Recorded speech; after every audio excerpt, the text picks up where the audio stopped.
నమస్తే, this is Sourya. Welcome to our channel. ఈ రోజు మనతో పాటు సీనియర్ మూవీ క్రిటిక్ అప్పాజీ గారు ఉన్నారు. వారితో మాట్లాడదాం. నమస్తే సార్. నమస్తే సౌర్య. సార్, ఈసారి 2026 సంక్రాంతికి మాత్రం ధూమ్ ధామ్ సందడి చేశారు. అవును. సంక్రాంతి మూవీస్ తోనే అవును. ఆల్మోస్ట్ అంటే లాస్ట్ ఇయర్ సంక్రాంతి ఎలా ఎంజాయ్ చేశారు, ఉమ్. ఈ ఇయర్ కూడా అవును. సంక్రాంతి ఐదు సినిమాలు రిలీజ్ అయితే అందులో 3 సినిమాలు హిట్ అయింది. అద్భుతంగా ఎంజాయ్ చేశారు. అవును. సో ఇప్పుడు వినిపిస్తున్న వార్త ఏంటంటే, ఎవరైతే ఇప్పుడు చిరు గారు కానివ్వండి, బాలయ్య గారు, అలాగే నాగార్జున, మన చిరంజీవి గారు, తర్వాత వెంకటేష్ గారు, నలుగురు అగ్ర హీరోలు ఆల్రెడీ బుక్డ్ రిజర్వ్ చేసుకున్నారు Sankranti reserve for next Sankranti. అవును. ఇంకా వీళ్ళ లిస్ట్ లో ఇంకా ఉన్నారు అని చెప్పేసి అవును. వినిపిస్తుంది. సో నెక్స్ట్ ఇయర్ అసలు ఏం బ్లాక్ బస్టర్స్ ఉంటాయి అనేది ఎప్పటి నుంచే కలలు కంటున్నారు ఫ్యాన్స్. అవును. సో మీరేమంటారు? అదే అంటే చూడు, ఇంకా సంక్రాంతి అన్నది 10 నెలల దూరం ఉంది. అయినా ఇప్పటి నుంచే మనం మాట్లాడుకుంటున్నాం అంటే అది ఎంత ప్రత్యేకం అన్నది తెలుస్తూనే ఉంది. అంతే.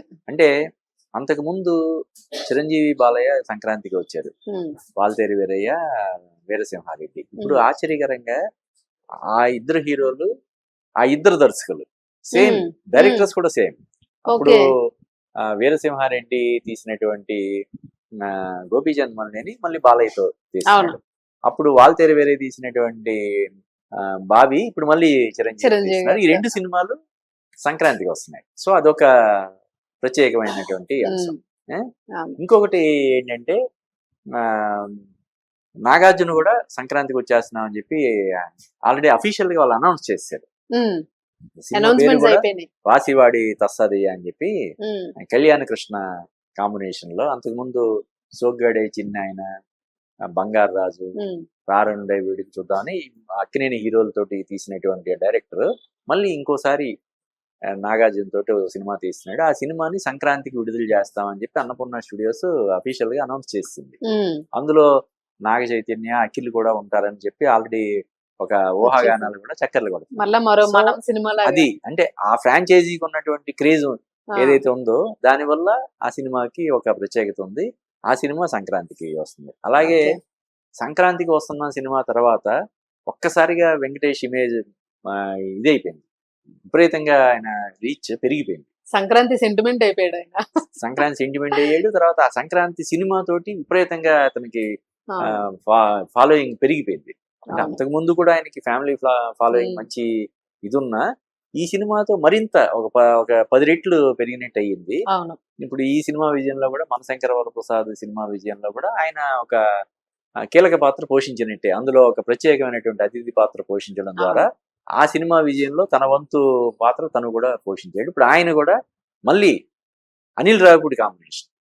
అంటే ఆ రకంగా మళ్ళీ సంక్రాంతికి వస్తున్నాం, మనశంకర వరప్రసాద్ తర్వాత మళ్ళీ అలాగా ఈ నలుగురు అగ్ర హీరోలు సంక్రాంతిని రిజర్వ్ చేసుకున్నారు. టైటిల్స్ కూడా ఫిక్స్ అయిపోయినాయా సార్? అదే ఇందులో ఒక టైటిల్ ఒకటే మనకు ప్రస్తుతానికి ఫిక్స్ అయింది. నాగార్జున సినిమా టైటిల్ ఒకటే ఫిక్స్ అయింది. ఇంకా మిగతా 3 సినిమాల టైటిల్స్ అయితే ఇంకా ఫిక్స్ అవ్వలేదు. ఇంకా చెప్పాలంటే ఈ 4 సినిమాలు ఇంకా సెట్స్కి వెళ్ళదు.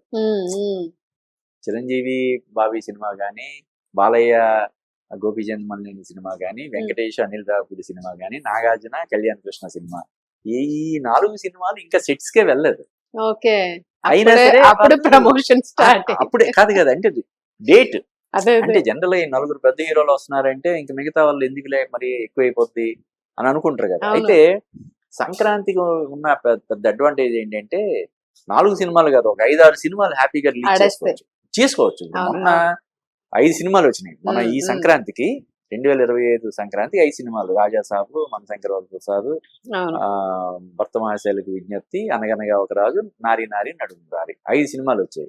అందులో రాజాసాబు సినిమా కంటెంట్ మరి కనెక్ట్ అవ్వకపోవడం వల్ల, భర్త మహాశైలకు విజ్ఞప్తి కూడా అంతగా ఆకట్టుకునే లేకపోవడం వల్ల ఆ 2 వెనకబడ్డాయి. 3 సినిమాలు పెద్ద హిట్ అయినాయి. ఈ 2 సినిమాలు కూడా బాగుంటుంటే అవి కూడా పెద్ద హిట్ అయ్యాయి. అంటే 5 సినిమాలు వస్తే 5 సినిమాలు కూడా సూపర్ డూపర్ హిట్ అయిపోయిన అనిపించుకునే ఇది ఉంది. అలాగా సంక్రాంతికి కనీసం ఒక 6 సినిమాలను అయితే హ్యాపీగా రిలీజ్ చేసుకోవచ్చు. 6 సినిమాలు మరీ ఎక్కువైపోతే కష్టం, కానీ ఒక 6-7 సినిమాలు అయితే కొంచెం ఇలాగ ఒక 10 రోజుల వ్యవధిలో ఎలాగైతే రాజాసాబు 9వ తారీఖు ముందు వచ్చిందో అలాగా 7-8 తారీఖుల నుంచి 14-15 తారీఖుల వరకు ఒక 6-7 సినిమాలు అయితే హ్యాపీగా రిలీజ్ చేసుకోవచ్చు. ఆల్రెడీ 4 సినిమాలు రిజర్వ్ అయిపోయినాయి. ఓకే ఇంకొక 3 సినిమాలను జాగ్రత్తగా ప్లేస్ చేసుకోవచ్చు. ఓకే అందులో ఆల్రెడీ మారుతి హ్యాపీ పొంగల్ అని ఒక టైటిల్ రిజిస్టర్ చేసుకున్నాడని మనకు తెలుస్తుంది. ఓకే అంటే ఆయన కూడా అంటే హ్యాపీ పొంగల్ అని పెట్టి దసరాకో దీపావళికో రిలీజ్ చేయడు కదా. అవదు అవును కాబట్టి ఆయన పండక్కి వచ్చే అవకాశం ఉంది. ముఖ్యంగా రాజాసాబ్ డిసప్పాయింట్మెంట్ తర్వాత మళ్ళీ తను ప్రూవ్ చేసుకోవాల్సినటువంటి పరిస్థితుల్లో ఆయన దాన్ని ఒక ప్రెస్టేజ్ ఇష్యూ కింద తీసుకొని ఆయన హ్యాపీ పొంగల్ సినిమా తీర్చిదిద్దే అవకాశం ఉంది. అలాగే ఇటీవల కాలంలో సక్సెస్ల పరంగా వెనకబడిపోయినటువంటి హీరో నితిన్ సంక్రాంతి శుభాకాంక్షలని ఒక టైటిల్ రిజిస్ట్రేషన్ చేయించారు ఆయన కోసం. ఓకే సో అన్ని ఆ సంక్రాంతి సినిమా కూడా ఈ titles. సంక్రాంతికి అంటే 2027 సంక్రాంతికి వచ్చే అవకాశం ఉందని మనకు తెలుస్తుంది. సో ఆ 4 ఈ 2 6 సినిమాలు అయితే ప్రస్తుతానికి కన్ఫర్మ్ కన్ఫర్మ్ అయిపోయి ట్రాక్ మీదకి వచ్చేస్తాయి రెడీగా. వీటిలో అంటే ఇంకా చెప్పాను కదా, అవును ఈ సినిమాల్లో ఏ సినిమా కూడా సెట్స్ కి వెళ్ళదు. అదే Of course, అంటే ప్రాసెస్ లో ఉన్నాను ఒక సినిమాకి 10 నెలల సమయం అంటే చాలా ఎక్కువ. అవును కానీ ఇప్పుడు ఏమవుతుందంటే పెద్ద హీరోల సినిమాలు కనీసం 2 సంవత్సరాలు 1 సంవత్సరం అలా టైం తీసుకుంటున్నారు. అవును ఒకప్పుడు సంవత్సరానికి 10-15 సినిమాలు కూడా విడుదల చేసినటువంటి సందర్భాలు ఉన్నాయి హీరోలు. ఇప్పుడు సూపర్ స్టార్ కృష్ణ కావచ్చు, ఇలాగా వాళ్ళు అప్పటి హీరోలు 16-17 సినిమాలు కూడా ఒకే సంవత్సరంలో వచ్చాయని చెప్పి అవును. ఇప్పటికీ మనం దాని గురించి మాట్లాడుకుంటాం. అవును ఎన్టీఆర్ లాంటి హీరోలు కూడా సంవత్సరానికి 7 సినిమాలు చేసిన దాఖలాలు ఉన్నాయి. కానీ గత 10-15 ఏళ్లుగా పెద్ద హీరోల సినిమాలు సంవత్సరానికి ఒకటి రావడమే గగనం అయిపోతుంది. మంచి బడ్జెట్ లోనే కరెక్ట్ గా మినిమల్ బడ్జెట్ లో పెట్టి సినిమాలు తీసేసుకుంటే సార్ మంచిగా అవును, ఆడేస్తారు. యాక్చువల్ గా ఈ పెద్ద హీరోలు సంవత్సరానికి 2 సినిమాలు అయితే హ్యాపీగా అవును చేసుకోవచ్చు. ఈ పాన్ ఇండియా అని పెట్టుకునేసరికి కొంచెం ఫెయిల్యూర్ సక్సెస్ మీద కొంచెం డౌట్ కొట్టేస్తూ ఉంటది జనాలకు కూడా. అవును, మిడిల్ క్లాస్ మూవీస్ బాగా వెళ్ళిపోతాయి, అవును. Middle budget movies. కాబట్టి టైం ఉంది, ఇంకా మ్మ్. 10 నెలలు టైం ఉంది Time కాబట్టి ఉంది. హ్యాపీగా సెట్స్ కి వెళ్ళి, అంటే 2-3 నెలల తర్వాత సెట్స్ కి వెళ్ళినా కూడా హ్యాపీగా ఒక 2-3 నెలలు షూటింగ్ చేసి తర్వాత ఇంకో 2-3 నెలలు పోస్ట్ ప్రొడక్షన్ వర్క్ అది చేసుకుని తర్వాత ప్రాపర్ గా ప్రమోషన్స్ అవి చేసుకుని సంక్రాంతికి రావచ్చు. రెడీ మన శంకర్ వరప్రసాద్ అంతే కదా. ఇప్పుడు అనిల్ రావిపూడి సంక్రాంతికి వస్తున్నామని సినిమా చేశాడు. జనవరి ఫిబ్రవరి అంతా అది అయిపోయింది. మార్చిలోనే ఎప్పుడు అనౌన్స్ చేశారు. ఈ సెట్స్ కి వెళ్ళింది సెప్టెంబర్ లోనో అక్టోబర్ లోనో సెట్స్ కి వెళ్ళి టపటపా ఇంకొంచెం ముందు వెళ్ళారు.